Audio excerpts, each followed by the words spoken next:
आज हम चर्चा करते हैं, बहुत ही चर्चा में एक शब्द है हिंदू राष्ट्र। हिंदू राष्ट्र पर कुछ चर्चा गंभीरता से भी करनी चाहिए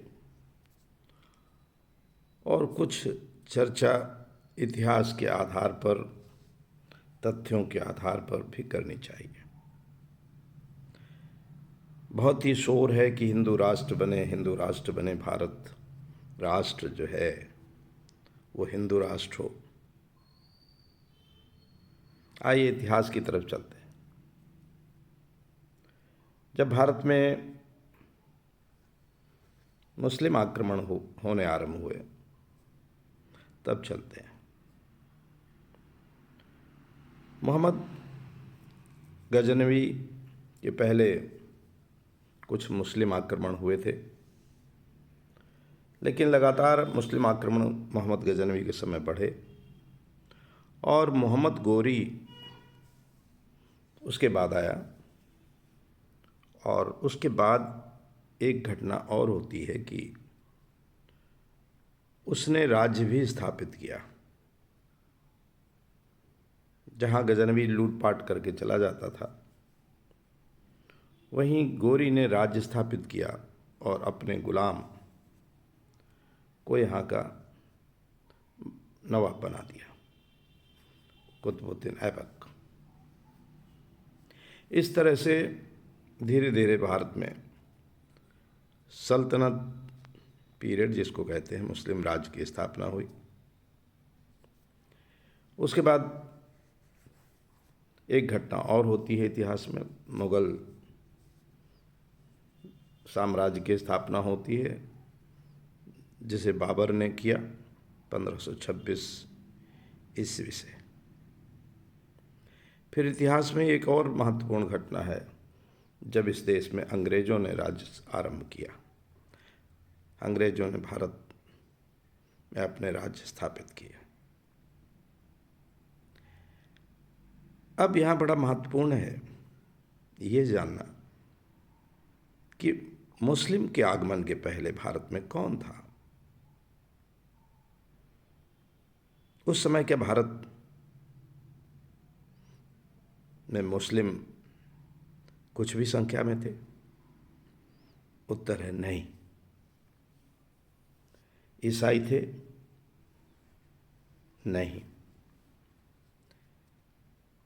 छुटपुट यात्री के रूप में बाहर से विदेशी जरूर थे, आए थे, मगर स्थायी यहाँ शासन उन लोगों का किसी का नहीं था और न कोई बड़ी आबादी थी। यानी कि मुस्लिम आक्रमण के पहले भारत हिंदू राष्ट्र था। हिंदू राष्ट्र था।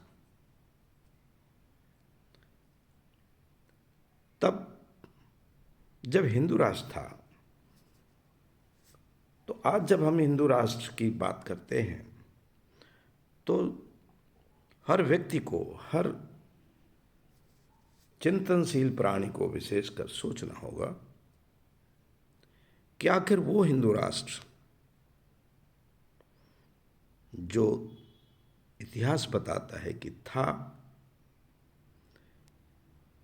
बार बार गुलाम क्यों हुआ, परतंत्र क्यों हुआ?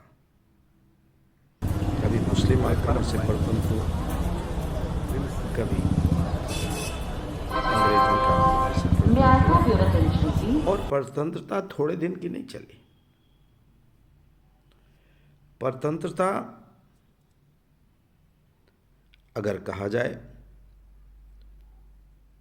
तो मोहम्मद गोरी के शासन के बाद से 1947 तक परतंत्रता चली। समय समय पर भारत के अनेक राजा युद्ध करते थे, उन विदेशियों को भगाने के लिए कोशिश करते थे, लेकिन 1947 के पहले परतंत्रता से मुक्त नहीं हो पाए थे। अब जब हम हिंदू राष्ट्र जो कि पूरी तरह से था भारत, उसका क्षरण देख चुके हैं। इतिहास से मुंह मोड़ना अच्छी बात नहीं होती है। इतिहास से सबक लेना चाहिए, इतिहास को पढ़ना चाहिए, इतिहास को समझना चाहिए। और जहाँ मैं समझना चाहिए कहता हूँ, वहाँ मैं ये कहता हूँ कि समझना होगा। अगर नहीं समझेंगे तो गलतियाँ करेंगे। आखिर क्या कारण थे कि हिंदू राष्ट्र होने के बाद भी वो गुलाम हुआ, वो टूट गया, बिखर गया। भारी कमियां थीं हिंदुओं में, और वो जो कमियां थीं, क्या वे दूर हो गई?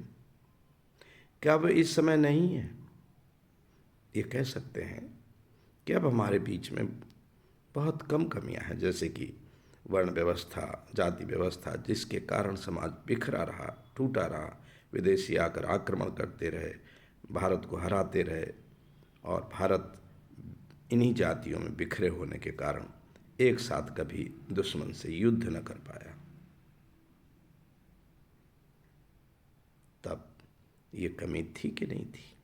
ये भारी कमी थी। तो क्या ये कमी समाप्त हो गई? अब अगर हिंदू राष्ट्र की हम बात करते हैं तो क्या वर्ण और जाति व्यवस्था की कमी हमने दूर कर ली है? चाहिए तो ये कि कानून बनाकर भारत में हिंदुओं के मध्य वर्ण व्यवस्था और जाति व्यवस्था को समाप्त कर दिया जाए।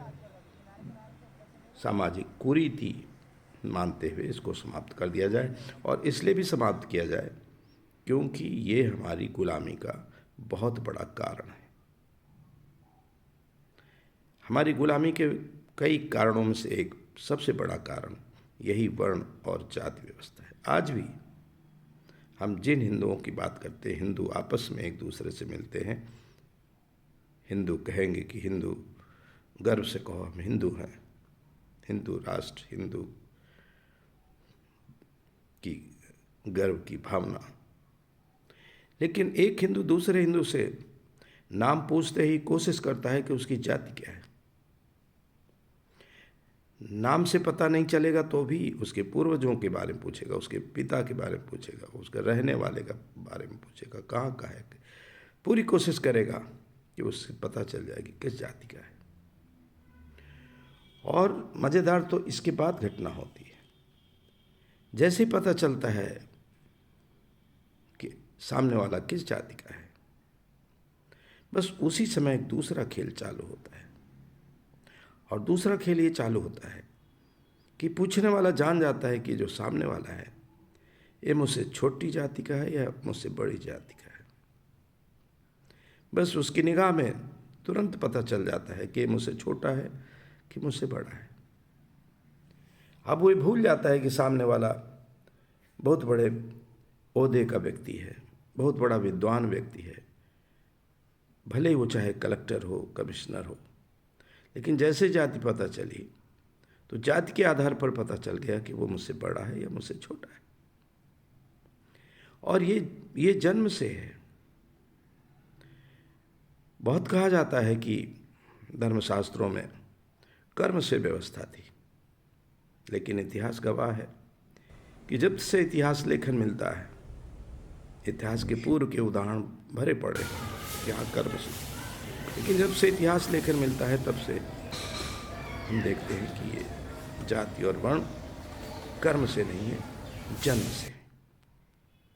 और यही अभिशाप है। ये जन्म से वर्ण और जाति को कानून बना करके संसद में इसको समाप्त करना होगा, अगर हिंदू की एकता की बात गंभीरता से आप करते हैं। इस देश को सोचना होगा कि हिंदुओं में एकता के लिए जरूरी जो जो चीज़ें हैं उनमें से एक ये बहुत आवश्यक चीज़ है। तो हिंदू राष्ट्र इससे नहीं होगा कि हम केवल कह करके एकता सिद्ध कर देंगे कि हम में बहुत बड़ी एकता है। हिंदुओं में जहाँ हजारों जातियाँ हैं भरी पड़ी हैं, वहाँ एक भी ऐसी जाति नहीं है कि जो समकक्ष हो। सब एक दूसरे से या तो ऊपर है या नीचे है। वर्टिकल व्यवस्था है, हॉरिजॉन्टल है ही नहीं। सब एक दूसरे से ऊपर नीचे है। आप तर्क में ये कह सकते हैं कि ऐसा तो दूसरे भी धर्मों में है, दूसरे भी मजहबों में है, वहाँ भी ऊंच नीच होते हैं।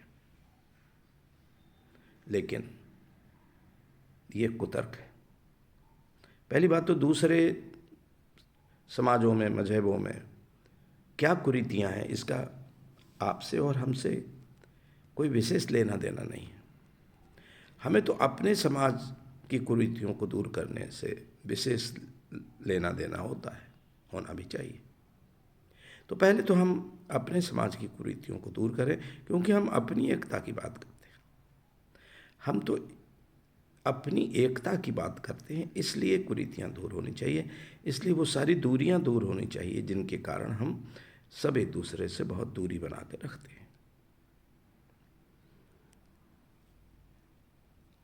ये जो वर्टिकल व्यवस्था है, ये जड़ है हमारी एकता न होने के कारण। ये सबसे बड़ा कारण है जिसकी वजह से ये एकता नहीं हो पाती है।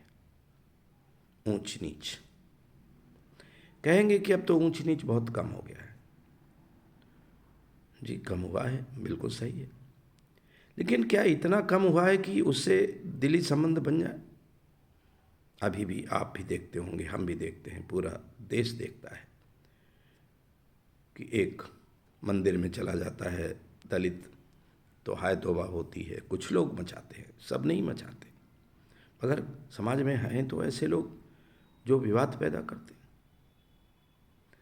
घोड़ी पर बैठ जाता है तो लोग विवाद पैदा करते हैं, और विवाद ही नहीं, उस पर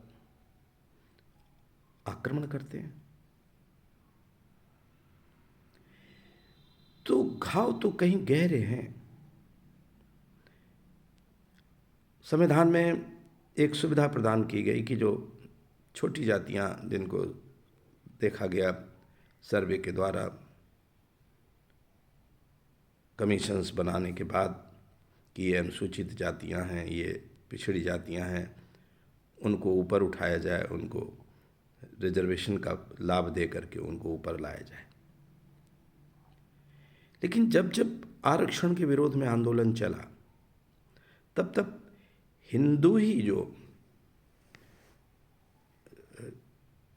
ऊंचा अपने को मानता है, जो सवर्ण कहता है, वो हिंदू और जो पिछड़ा हिंदू और दलित हिंदू, वो दोनों अलग अलग पलड़े में हो गए। सारे आरक्षण विरोधी आंदोलन किसने चलाए और क्यों चलाए? वो जो नीचे वाला हिंदू है, वो अगर आपके समकक्ष नहीं आएगा, बराबर नहीं आएगा, तो कंधे से कंधा मिलाकर के दुश्मनों से कभी युद्ध नहीं करेगा।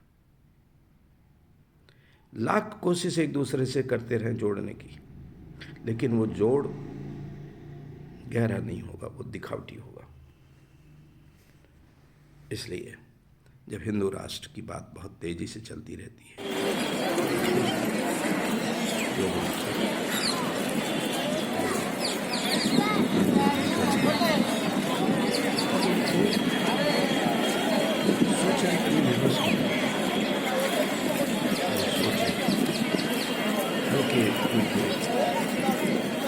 मन से हवा में इतिहास को इतिहास बहुत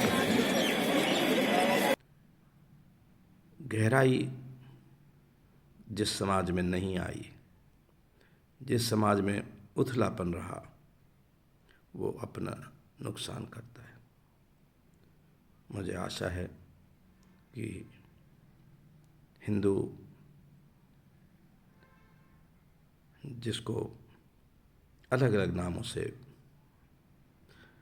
पुकारा जाता रहा है, लेकिन आज विशेष नाम हिंदू चलता है, तो उसको फिर से सोचना होगा कि वो एकता के सूत्र कैसे पकड़े और उन एकता के सूत्रों को जो पकड़ सके उनको मजबूत भी कैसे करे। जब तक ये सारे बराबरी में बैठ कर के नहीं चलेंगे, तब तक मात्र चंद्र लोगों के कह देने भर से, नारा लगा देने से, जय जयकार करने से एकता बढ़ती नहीं है, बल्कि वो एकता दिखावटी होती है, फौरी होती है, सतही होती है। इसलिए एकता में गंभीरता रखने वाले लोगों से विशेष रूप से मेरा अनुरोध है और उनको मेरा सुझाव भी है कि वे बराबरी के वातावरण को सृजित करें और केवल मौखिक नहीं, कुछ करके भी दिखाएं, कुछ कानून बनाएं ताकि एकता स्थापित हो सके। सामाजिक कुरीतियों के विरुद्ध हमेशा कानून बनाए जाते रहे। पहले भी दासी प्रथा, बाल विवाह, कहीं और जितने भी सती प्रथा जैसे भयानक स्थितियों के लिए कानून बनाए गए थे, वैसे ही वर्ण व्यवस्था और जाति व्यवस्था को समाप्त करने के लिए कानून बनाए बिना एकता जो होगी वो स्थायी नहीं होगी। आइए स्थायी एकता के लिए कुछ चिंतन करें और गंभीरता से कुछ कार्रवाई करें। शुभकामना एवं अस्तु। अहम ब्रह्मास्मि, अहम ब्रह्मास्मि, अहम ब्रह्मास्मि।